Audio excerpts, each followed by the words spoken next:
নমস্কার, রমাস কিচেনে সবাইকে স্বাগতম। আশা করি আপনারা সকলে ভালো আছেন। আজকে আপনাদের সঙ্গে আমি মুচমুচে তিলের তক্তি রেসিপি শেয়ার করব। এর জন্য এখানে আমি ফ্রাই প্যান নিয়েছি।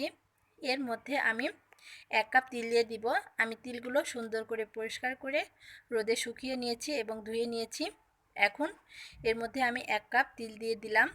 আপনারা এই পর্যায়ে চুলার আঁচ একদম লো ফ্লেমে রাখবেন, কখনোই বেশি আঁচ দিয়ে তিল ভাজবেন না। আমি একটি স্প্যাচুলার সাহায্যে এরকম করে নেড়েচেড়ে ভেজে নেব। লো ফ্লেমে না রেখে ভাজলে কিন্তু তিলগুলো পুড়ে যাবে, পরবর্তীতে খেতে ভালো লাগবে না, তেতো লাগবে।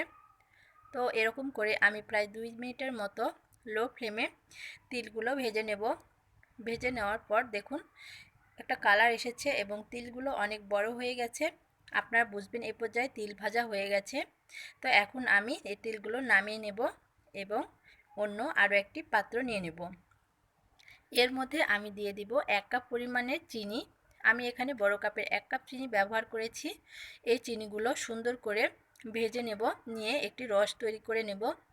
এ পর্যায়ে আমি চুলার আঁচ একদম হাই ফ্লেমে রেখে আমি চিনিগুলো গলিয়ে নেব। আপনারা চেষ্টা করবেন হাত দিয়ে অনবরত নেড়েচেড়ে চিনির রস তৈরি করে নেওয়ার। এভাবে দেখুন প্রায় 2 মিনিটের মতো লেগেছে আমার।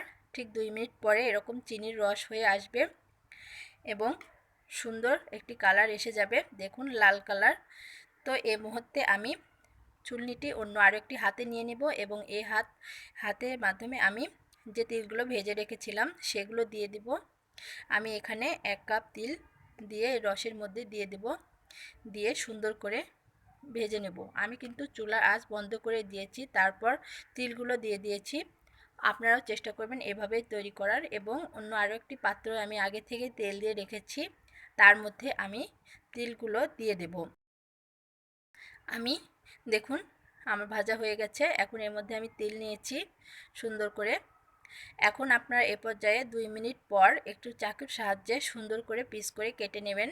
আপনারা বাসায় যে যেরকম খেতে পছন্দ করেন ঠিক সেরকমভাবে শেপ দিয়ে নেবেন। একটি পাত্র রাখার সঙ্গে সঙ্গে যদি কাটতে চান তাহলে হবে না, ঠিক 2 মিনিট পরই কেটে নেবেন, তা নাহলে হবে না। আমি ঢেলে নেওয়ার পর একটু রেস্টে দিয়েছি, দিয়ে 2 মিনিট পর এরকম করে সুন্দর করে পিস করে নেব। আমি এরকম লম্বা লম্বা করে নেওয়ার পর 4 কোণা শেপ দিয়ে নিয়েছি। দেখুন এখন আমি অন্য আরেকটি পাত্রে নিয়ে নিব, নিয়ে সুন্দর করে সাজিয়ে নেব।